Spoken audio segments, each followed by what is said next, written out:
Hello guys, welcome to the part 2 of our series जहाँ पे हम लोग सीजी व्यापम में इम्पोर्टेंट क्वेश्चंस जो भी आ रहे हैं ऑटोमोबाइल इंजीनियरिंग से रिलेटेड उनको देख रहे थे। ठीक है, तो पिछले लेक्चर में हमने 40 क्वेश्चन को कंप्लीट कर चुका था। इसको इस वाले लेक्चर में हम उसी के आगे फर्दर कंटिन्यूशन में रखेंगे और उसको कंटिन्यू करेंगे। ठीक, तो यहाँ से हमारा क्वेश्चन नंबर 41 स्टार्ट होता है। तो क्वेश्चन नंबर 41 क्या बोल रहा है? A dash is an electromechanical device used to indicate the direction left और right towards which the vehicle is to take turn. ठीक है, सिंपल क्वेश्चन है, उसको अपन इंडिकेटर बोलते हैं, बट यहाँ पे ऑप्शंस में इंडिकेटर जैसा कुछ नहीं है, यहाँ पे ट्रैफिकेटर है। ट्रैफिकेटर का मतलब होता है ट्रैफिक प्लस इंडिकेटर, तो यहाँ पे आंसर हो जाएगा ट्रैफिकेटर। ठीक है, now question number 42। Mechanic A says the odometer reports the total miles or kilometers the car has traveled. Okay. Mechanic B says the speedometer reports the miles or the kilometer per hour the car is traveling. Who is right? यहाँ पे question पढ़ के हमको पता चल रहा है कि मैकेनिक ए जो बोलता है वो बोलता है कि ओडोमीटर जो है वो टोटल माइल्स या फिर किलोमीटर्स को बताता है। ठीक है, वो सही बोल रहा है मैकेनिक ए। मैकेनिक बी क्या बोल रहा है? Says the speedometer reports the miles और किलोमीटर पर आवर, ये भी सही बोल रहा है। तो दोनों ही मैकेनिक सही हो जाएंगे यहाँ पे, both A and B are correct, तो सी यहाँ पे ऑप्शन हो जाएगा। Now question number 43। Spark timing controls the dash timing of the engine if the engine is retarded during the ideal and low speed operation when the air fuel mixture is rich। अब spark timing control किसको करता है? Control करता है ignition को। ठीक है, कि किस स्पीड से इग्निशन होगी। तो ठीक है, इग्निशन टाइमिंग को कंट्रोल कौन करता है? Spark timing. ठीक, नाउ अच्छा, यहाँ पे होता क्या है कि अगर जितना ज़्यादा मतलब स्लाइड डिले होगा उतना डिटोनेशन या फिर नॉकिंग को अवॉइड किया जा सकता है। ठीक है, तो इसलिए इसको रिटार्ड किया जाता है। Now coming to question number 44। Reducing the spark advance for a set engine speed reduces the power and dash the fuel consumption. अच्छा, स्पार्क एडवांस को जब हम लोग रिड्यूस करते हैं तो उससे क्या होता है? स्पीड जो है इंजन की वो रिड्यूस हो जाती है। ठीक है, पावर भी क्या हो जाता है? रिड्यूस हो जाता है, और उसका फ्यूल कंजप्शन भी रिड्यूस हो जाता है। ठीक है, एवरीथिंग डिक्रीजेस। ठीक है, स्पार्क टाइमिंग को एडवांस करने से। Now question number 45। A dash control system can work independently to control ignition and fuel metering system। कौन सा कंट्रोल सिस्टम इंडिपेंडेंटली वर्क करता है? Open loop, close loop, both combined, none of this. अगर हम लोग close loop डाल देंगे तो उसमें फीडबैक सिस्टम बैठ जाएगा। ठीक है, तो वो इंडिपेंडेंटली वर्क नहीं करेगा, फिर वो डिपेंडेंट हो जाएगा रिजल्ट्स पे। तो इसलिए यहाँ पे क्या होगा answer? Open loop. Open loop जो होगा वो इंडिपेंडेंटली वर्क करेगा। ठीक है, now coming to question number 46। The side force on the vehicle is formed by the. ठीक, साइड फोर्सेस कुछ एसिमेट्रिकल फोर्सेस होते हैं। ठीक है, तो यहाँ पे ऑप्शन दी, यहाँ पे सी दिख रहा है, the asymmetrical flow of air around the vehicle of the body. Side forces जो होते हैं वो धक्का देते हैं गाड़ियों को। ठीक है, इधर उधर लहराते हैं। ठीक है, तो वो जनरली लिफ्ट फोर्स के कारण होता है, जो कि एसिमेट्रिकल फ्लो के कारण होता है, कहीं पे ज्यादा कहीं पे कम एसिमेट्रिकल फ्लो। ठीक है, now coming to question number 47। If a vehicle is moving with a uniform velocity on a circular road, the inertia force will act। अब कभी भी जब कोई व्हीकल होती है वो किसी सर्कुलर रोड पे अगर ट्रैवल कर रही होती है, ठीक है, कोई व्हीकल है सर्कुलर रोड पे ट्रैवल कर रही है, ठीक है, तो वो रेडियली आउटवर्ड, उसको सेंट्रीपिटल फोर्स होता है उसका रेडियली आउटवर्ड वर्क करता है। कहाँ से? सेंटर ऑफ ग्रेविटी से। तो इसका आंसर क्या होगा? A, radially outward from the centre of the gravity of the vehicle. ठीक है, इसका इनर्शिया जो होता है वो रेडियली आउटवर्ड वर्क करता है। ठीक है, now coming to question number 48। A curved highway with radius 200 meter is designed with to accommodate car traveling at speed of 120 km per hour if the coefficient of friction between the tire and the road is 0.6, the angle of the banking of the curved highway will should be। अगर ये question आपको अपने exam में देखने के लिए मिलता है तो आप इसको सबसे लास्ट में अटेम्प्ट करिएगा। ठीक है, क्योंकि इसमें कैलकुलेशन बहुत ज़्यादा है। ठीक है, मैं अभी आपको बता दे रहा हूँ कैसे सॉल्व होता है। इसका आंसर इसका फॉर्मूला होता है tan theta is equals to v square upon r g. कभी भी बैंकिंग ऑफ द रोड अगर हम पढ़ते हैं तो इसमें ये वाला फॉर्मूला लगाते हैं। ठीक है, बी यहाँ पे वेलोसिटी को दिखा रहा है। अब ये किलोमीटर पर आवर है तो इसको मीटर पर सेकेंड में चेंज करना पड़ेगा। ठीक है, तो 120 इंटू 5/18 से इसको मल्टीप्लाई करेंगे तो ये कन्वर्ट हो जाएगा। ठीक है, इसके कैलकुलेशन को आप चेकआउट कर सकते हो। ठीक है, इसका आंसर वैसे आएगा सी 29.52। आर की जगह आपको यहाँ पे 200 मीटर रखना है। ठीक है, जी की जगह यहाँ पे आप 10 रख सकते हो या फिर 9.81 लिख के सॉल्व करना है, आपका आंसर 30 के आसपास आ जाएगा। ठीक है, इसको सॉल्व करने की कोशिश करना, मैं को सॉल्व नहीं कर रहा हूँ, मैं तरीका बता चुका हूँ। Now coming to question number 49। The sprung weight of the vehicle is, sprung weight जो होती है वो टोटल ओवरऑल वेट होती है व्हीकल की। ठीक है, ओवरऑल वेट यानी कि बॉडी होगी, उसकी चेसिस हो गई, उसमें जो पैसेंजर सीट्स हो गए, सब चीज़ों को जब मिला लेते हैं तो उसको स्प्रंग वेट बोलते हैं। ठीक है, तो यहाँ पे ऑप्शन ए हो जाएगा weight of the passenger carriage. क्यों? क्योंकि अगर सिर्फ weight of the wheel axle system बोलेगा तो वो स्प्रंग वेट का हिस्सा नहीं है। ठीक है, wait of the engine compartment बोलेगा तो वो सिर्फ इंजन कंपार्टमेंट को देख रहा है। वैसे सेम यहाँ पे सिर्फ व्हील एक्सल को देख रहा है, यहाँ पे सिर्फ चेसिस को देख रहा है, बट स्प्रंग वेट तो सबका मिक्सचर होता है। तो और जो पैसेंजर कैरियज होता है उसमें सब ऑलरेडी आ ही जाता है, इसलिए ओवरऑल वेट जो होगा वो पैसेंजर कैरियज वेट के बराबर होगा। Now coming to question number 50। In a telescopic dampers, shock coming to the vehicle from the road surface are eventually absorbed by. ठीक है, इसको ऑब्जॉर्ब करता है फ्लूइड। ठीक है, टेलीस्कोपिक डैम्पर्स कैसे होते हैं, एक इस तरह का सिलेंडर होता है, ठीक है, और एक दूसरा इस तरह का सिलेंडर जो इसके अंदर घुसा होता है, और यहाँ पे ऑयल जो रहता है वो भरा रहता है। तो वो ऑयल जो रहता है वही इसके इस मोशन को हैंडल करता है। ठीक है, अब्सॉर्ब करता है एनर्जी जो भी आ रही होती है शॉक्स वगैरह को। Now coming to question number 51। The colour used for indicating the service guidance in a traffic signal is, service guidance को ब्लू कलर से दिखाया जाता है। ठीक है, सिंपल क्वेश्चन है, डेटा बेस्ड है। 53. The area of body work in an automobile that are designed to collapse in the event of collision is called. ठीक है, जब भी बॉडी अगर कोलिजन होता है किसी बॉडी का व्हीकल का, तो ताकि पैसेंजर तक वो जो शॉक है वो टोटल ट्रांसफर ना हो उसके लिए एक जोन बनाया जाता है, उसको बोलते हैं क्रम्पल जोन। ठीक है, क्रम्पल जोन जो रहता है वो डिजाइन किया रहता है कोलिजन के समय आपको मतलब जो पूरा शॉक है उसको पैसेंजर तक ना आने दे। ठीक है, काफी हद तक रोकने की कोशिश करता है। Now question number 53। The following sensors are part of SRS system. ठीक है, अब आपके दिमाग में सबसे पहले तो यही आएगा कि एसआरएस सिस्टम क्या होता है। SRS system simply air bags को बोलते हैं। ठीक है, एयर बैग्स को एसआरएस सिस्टम बोला जाता है। एसआरएस का फुल फॉर्म होता है supplementary restraint system, supplementary restraint system. ठीक है, अब इसमें कौन कौन सी जो चीजें होती हैं, वो होती है क्रैश सेंसर और प्रॉक्सिमिटी सेंसर, ऑप्शन बी। ठीक है, यहाँ पे हमारा question number 53। Now coming to question number 54। The gas that inflates air bag is, अब एयर बैग्स को इन्फ्लेट करने के लिए कौन सी गैस जो रहती है वो जिम्मेदार है। तो आपको अगर पता होगा तो एयर बैग्स जो भी रहती हैं उनमें हम सोडियम अजाइड को भरते हैं। ठीक है, सोडियम अजाइड जो रहता है वो NaNN3 को बोलते हैं। ठीक है, सोडियम अजाइड बोलते हैं इसको। जब इसका केमिकल रिएक्शन होता है तो इसमें नाइट्रोजन गैस को रिलीज किया जाता है, तो ऑप्शन क्या हो जाएगा, बी नाइट्रोजन। ठीक है, question number 54। Question number 55। The legal age to get licence for driving transport vehicle in India is, अब यहाँ पे ध्यान देना, यहाँ पे ट्रांसपोर्ट व्हीकल की बात कर रहा है वो। ठीक है, नॉर्मल व्हीकल्स की बात नहीं कर रहा है, तो उसकी एज 20 ईयर्स। ठीक है, इंडिया में। Now coming to question number 56। Williams line method is used to find the frictional power of, Williams line method हम कंबस्चन इग्निशन इंजन के लिए यूज करते हैं। ठीक है, ऐसा इंजन के लिए हम मोर्स टेस्ट यूज करते हैं ये। ठीक है, इंडिकेटेड पावर निकालने के लिए, या फिर प्रोनी ब्रेक सिस्टम यूज करते हैं, या फिर मोटरिंग टेस्ट यूज करते हैं फ्रिक्शनल पावर निकालने के लिए। ठीक है, विलियम्स लाइन मेथड जो है वो एक्सक्लूसिवली कंबस्चन इग्निशन इंजन्स के लिए यूज होता है। Now coming to question number 57। If the displacement capacity of the engine is doubled, what will happen to the mean effective pressure of the engine. ठीक है, अब मीन इफेक्टिव प्रेशर जो होता है MEP, ठीक है, वो सिंपल होता है work done per cycle, work done per cycle whole upon displacement volume VD। ठीक है, तो अगर मैं डिस्प्लेसमेंट कैपेसिटी को बढ़ा रहा हूं तो डबल कर रहा हूं, ठीक है, बट यहाँ पे तो किस चीज का यूज हो रहा है, डिस्प्लेसमेंट वॉल्यूम का यूज हो रहा है।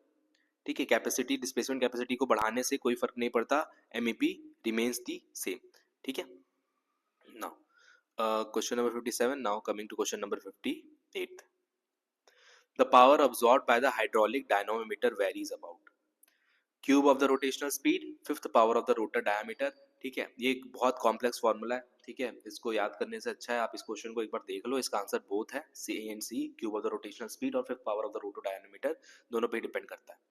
Coming to question number 59, in an eddy current dynamometer the eddy current are induced in, eddy current जो इंड्यूस होते हैं वो स्टेटर्स में इंड्यूस होते हैं। ठीक है, question number 60, the drag cup type dynamometer the drag cup type automobile speedometer works on the principle of, drag cup type जो ऑटोमोबाइल स्पीडोमीटर्स होते हैं वो एडी करंट के प्रिंसिपल पे वर्क करते हैं। Now coming to question number 61, the consequence of abnormal consumption is are, अब जब अबनॉर्मल कंजप्शन होगा तो अबनॉर्मल कंबशन होगा, उसके कारण क्या क्या होगा, पावर में गिरावट आएगी, लॉस ऑफ पावर होगा, रिकरिंग प्रीग्निशन होगा, बार बार प्रीग्निशन की प्रॉपर्टी दिखने मिलेगी, डैमेज होगा इंजन, सब होगा। तो यहाँ पे सारे ही आंसर सही हैं। ठीक है, 61 का D, all of the above. Now coming to question number 62, in the CI engine the knocking occurs near the, combustion ignition engine में नॉकिंग कहाँ ऑकर होता है, हमेशा बिगिनिंग ऑफ द कंबस्चन पे नॉकिंग, चाहे ऐसा इंजन ले लो चाहे सीआई इंजन ले लो, हमेशा बिगिनिंग ऑफ द कंबस्चन पे ही ऑकर होगा। ठीक है, coming to question number 63, the fuel is forced into the cylinder by means of compressed air in the, compressed air की मदद से फ्यूल को भेजा जाता है किसके अंदर, एयर इंजेक्शन सिस्टम के अंदर, ऑप्शन बी यहाँ पे सही आंसर होगा। ठीक है, now coming to question number 64, the solid injection system is also called, solid injection system को ना हम लोग एयरलेस मैकेनिकल इंजेक्शन भी बोलते हैं। ठीक है, एयरलेस क्यों, क्योंकि यहाँ पे हम एयर का यूज नहीं करते। ठीक है, इसलिए उसको सॉलिड इंजेक्शन सिस्टम कहा भी जाता है। ठीक, now coming to question number 65, the main advantage of which nozzle is better cold starting performance, better stored cold starting performance के लिए हम लोग पिनेटेस नोजल का यूज करते हैं। ठीक है, now coming to question number 66, which of the following exhaust emission is higher for compression ignition engines, अच्छा एग्जॉस्ट एमिशन किस में, किस चीज के हायर होते हैं, कंप्रेशन इग्निशन इंजन में। 66, इसके बारे में कल भी बात की थी, वो होते हैं नाइट्रोजन के ऑक्साइड्स। ठीक है, question number 67, the exhaust gas recirculation method is mainly used for the reduction of NOx, ठीक है, nitrogen oxides. Coming to question number 68, chemical charcoal canister is also called as vapor canister, ठीक है, vapours canister भी उसको बोलते हैं। now coming to question number 69, chemical effluence technique is mainly used for measuring, chemical effluence किस चीज को major करने के लिए यूज होता है, NOx, CO, CO2, smoke intensity, इसका आंसर भी होगा NOx एमिशंस को टेस्ट करने के लिए यूज करते हैं। ठीक है, now coming to question number 70, which of the following statement is false while alcohols are being used as alternate fuels in an IC engine, ठीक है, तो कौन सा स्टेटमेंट इसमें से फॉल्स है, alcohol content about half the heat of the engine of the gasoline, ये तो स्टेटमेंट सही है। Alcohols characteristics sorry anti knock characteristics of alcohol is poor, ये स्टेटमेंट एक्चुअली गलत है, एंटी नॉक प्रॉपर्टी अच्छी होती है अल्कोहल्स की, अल्कोहल कोरोसिव इन नेचर होते हैं, alcohols do not vaporise easily as gasoline, ये भी सही स्टेटमेंट है। तो इसमें जो फॉल्स स्टेटमेंट होगा वो कौन सा होगा, एंटी नॉक प्रॉपर्टीज वाला। ठीक है, तो ऑप्शन नंबर बी सही हो जाएगा। Now coming to question number 71, in an engine performance test setup the exhaust gas calorimeter used for, ठीक है, किस चीज के लिए हम एग्जॉस्ट गैस कैलोरीमीटर को यूज करते हैं, तो जैसे एग्जॉस्ट लिखा है इसको, एग्जॉस्ट, तो एग्जॉस्ट में लगाए होंगे, तो एग्जॉस्ट में लगाए होंगे तो वो क्या मेजर करेगा, जो हीट कैरी अवे हुई है फ्रॉम द एग्जॉस्ट गैसेस। ठीक है, तो वो क्या मेजर करता है, measure the heat carried away from the exhaust gases. Now coming to question number 72, the leakage of the air fuel mixture past the piston and the piston rings from the combustion chamber to the crank case is known as, leakage हो रहा है किसका, air fuel mixture का, जब crank case से, है ना, combustion chamber से क्रैंक केस में जा रहा हो तो उसे हम लोग बोलते हैं ब्लो बाय लॉसेस। ठीक है, क्वेश्चन नंबर 73, इसी का ब्लो बाय लॉसेस का ये डेफिनेशन है खुद। ठीक है, which of the following is used for the measurement of variations in the pressure in the combustion chamber in an IC engine, उसके लिए हम लोग यूज करते हैं पीजो इलेक्ट्रिक ट्रांसड्यूसर्स का। ठीक, question number 74, if the air bubbles are formed before or inside the flow meter then the indicated flow is lower than the actual flow, ठीक है, एयर अगर आ जाएंगे तो लोअर हो जाएगा।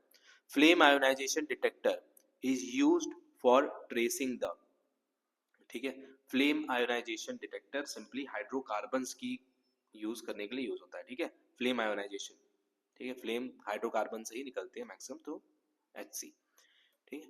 Now coming to question number 76, with center point steering, the center of the tire contacts meets the road surface at the same spot at the center line of the kingpin।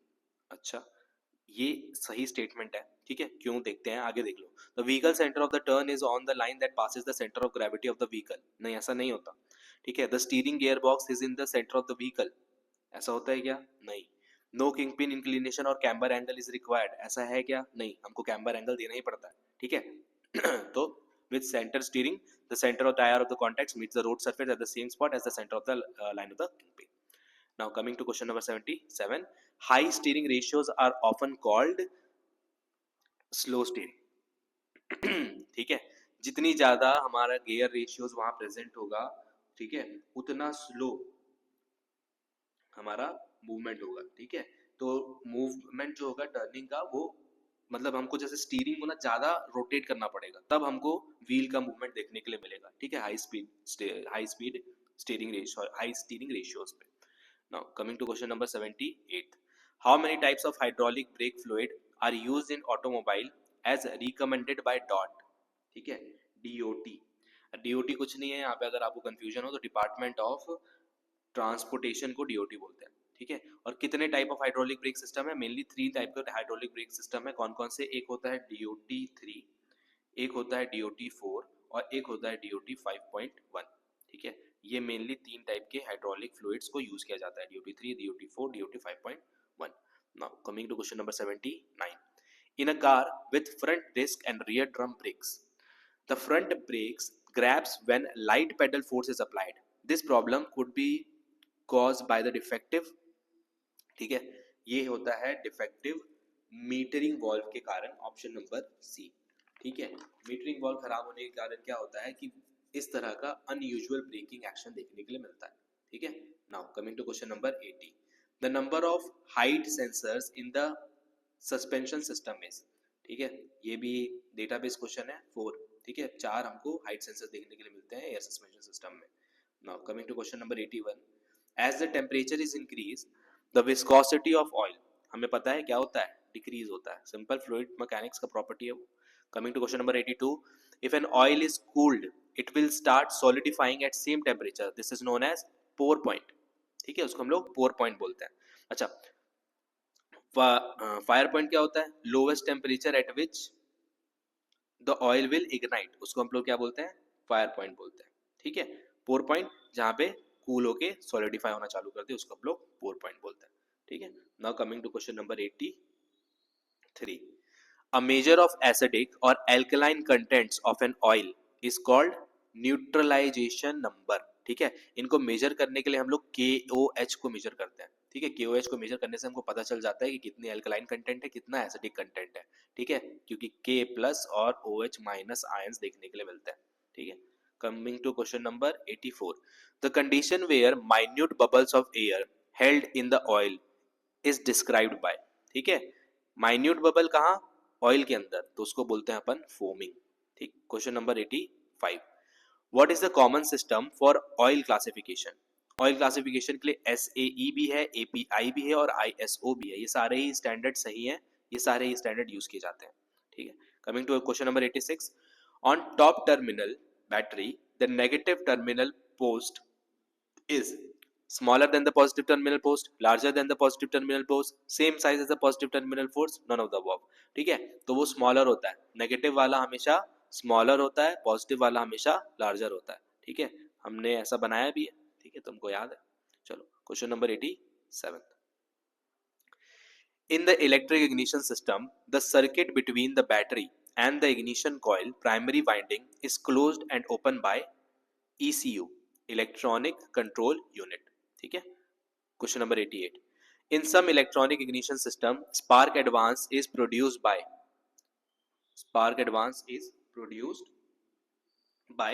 an electronic device, ठीक है। Question number 89, the electronic spark control used on the some turbocharged engine advance करते हैं, ठीक है, advances the spark to suit the operating condition. अच्छा, ये सब समझ में आ रहा होगा ना, the electronic spark control used on some turbocharged engine, ठीक है, ये सब नॉर्मल क्वेश्चंस है। इलेक्ट्रॉनिक स्पार्क, ठीक है, किस में हो रहा है, used on some turbocharged engine, ठीक। क्वेश्चन नंबर 90, इनका कोई तोड़ नहीं, आपको याद ही करना पड़ेगा, ठीक है। Engine overheating can be due to, engine overheating किस वजह से हो सकता है, ये होता है लेट इग्निशन की वजह से, ठीक है। जितना लेट इग्नाइट होगा उतना ज्यादा ओवरहीटिंग का इशू वहां पे देखने के लिए मिलेगा। Question number 91, the free wheel mechanism transmits, क्या करता है, कल ही बताया था, फ्री व्हील ओवरड्राइव, याद है क्या करता है, सिर्फ एक ही डायरेक्शन में पावर को ट्रांसफर होने देता है, option C. Now coming to question number 92, the rear end the suspension arrangement in which rear end torque is absorbed by the spring is called Hotchkiss drive, ठीक है। Question number 93, gear box provides required leverage between the engine and the road wheels, ठीक है। Gear box जो है leverage provide करता है engine और road wheels के बीच में। Now coming to question number 94, in order for power to flow through the fluid coupling from engine to car wheels, the driving member must be turning, in order to provide in order for power to flow through the fluid coupling from engine to car wheels, okay, the driving member must be turning slower than the driving member at the same speed faster, तो ये हमेशा faster होना चाहिए, ठीक है, तभी वो पहुंचेगा वहां तक। now coming to question number 95, in diaphragm spring clutch, on pressing down clutch pedal, contact lost with pressure plate, clutch plate and flywheel, ठीक है, flywheel से connected होता है clutch plate।